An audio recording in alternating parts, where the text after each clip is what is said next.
জন্ম থেকেই দুই পা নেই, তবু পথ চলা থেমে নেই ক্যান সিজারের। পা ছাড়া চলাচলের জন্য বেছে নিয়েছেন স্কেটবোর্ড। হাতের উপর ভর করে দিব্যি চলে যেতে পারেন অনেক দূর। আর এই হাতের উপর ভর করে গিনিস বুক অফ ওয়ার্ল্ড রেকর্ডে নাম লিখিয়েছেন সিজার। হাত দিয়ে সবচেয়ে বেশি সময় স্কেটবোর্ড চালিয়ে Guinness book of world record গড়েছেন তিনি। 24 জুলাই গিনিস ওয়ার্ল্ড রেকর্ড জানায়, দুই হাত দিয়ে স্কেটবোর্ডে নিজের অবস্থান 19.65 সেকেন্ড পর্যন্ত ঠিক রেখে এই বিশ্ব রেকর্ড করেন তিনি।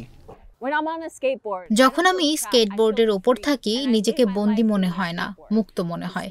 এবং আমি আমার পুরো জীবন স্কেটিং করেছি, কারণ এই স্কেটিং করা ও স্কেটবোর্ড আমার জীবনেরই অংশ, আমার পায়ের অংশ।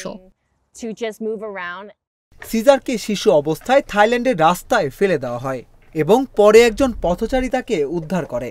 এরপর অরিগন অঙ্গরাজ্যের পোর্টল্যান্ড শহরের এক পরিবার তাকে দত্তক নেয়।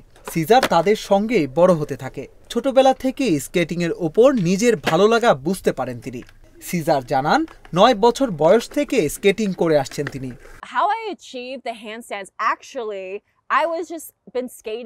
আমার পায়ের অংশ না থাকায় স্কেটিং করাটা অনেক কঠিন ছিল, তবু আমি চেষ্টা করি দুই হাত দিয়ে ভারসাম্য রক্ষা করার।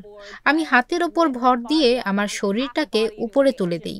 আমার শরীরের অর্ধেক না থাকায় ওজন কম, আর এটাই আমাকে সবচেয়ে বেশি সাহায্য করেছে। আমি ভারসাম্য ঠিক রেখে স্কেটবোর্ডের গতিতে চলতে শুরু করি।